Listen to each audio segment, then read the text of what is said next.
Joining us now with more is 2016 presidential candidate, Kentucky Senator Rand Paul. Senator, we know in Germany, German officials said at least 25% of the refugees flooding Germany are lying about even being from Syria. We know in Hungary, migrants were rioting, throwing rocks at police, shouting Allahu Akbar. And we know in Croatia, Muslim refugees set up camp at a Christian cemetery and they trashed the place. Our national, James Clapper, says it is almost a certainty ISIS will infiltrate. Why should we take one of these people? Well, you know, this is one of the reasons I opposed Rubio's bill originally on immigration, because I didn't think there's enough scrutiny for those who might come and attack us. In the little town I live in Kentucky, 2 refugees came from Iraq, and they tried to buy Stinger missiles to attack us with. So, yeah, the refugee program has needed more scrutiny for a long time. So does the student visa program. Doesn't mean I'm completely against it, but for goodness sakes, we need to know who's coming. You know, one of the refugees that was flooding into Europe the other day, they had only his name and that he was from Afghanistan. And my goodness, what are the odds that he might be somebody who's going to attack the West? You need to know more about someone than just their name. He had no passport, and he was 19 years old.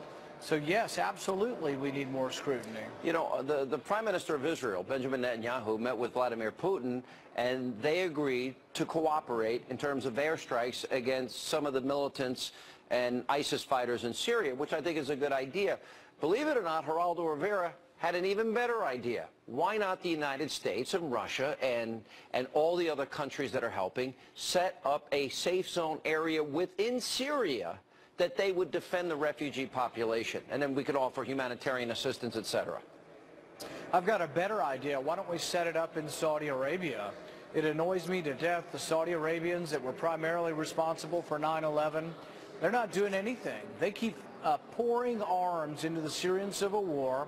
It's like throwing gasoline on a fire, and then the Saudi Arabians do nothing to clean up the mess they've always played both sides. But it's the same. Why hasn't Egypt, Jordan, and the Saudis absorbed the Palestinian population over the years?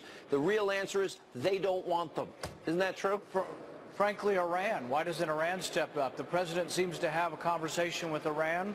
Why doesn't he ask Iran to take the Shiite Muslims that are fleeing? Why doesn't Saudi Arabia take the Sunni Muslims that are fleeing?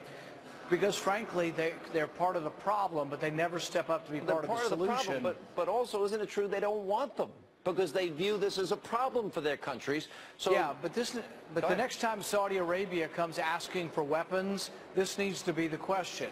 If Saudi Arabia is not going to be, you saw what Saudi Arabia offered to do. They offered to build more mosques in Germany. I don't think that's necessarily the solution. No, I don't think it is either.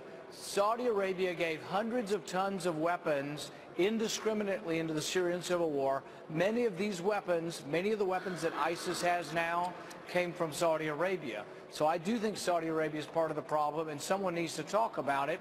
And before we have refugees coming to America, I want to know why Saudi Arabia, who ostensibly is our ally, why they're not willing to take any refugees. That question should be directly asked of Saudi Arabia.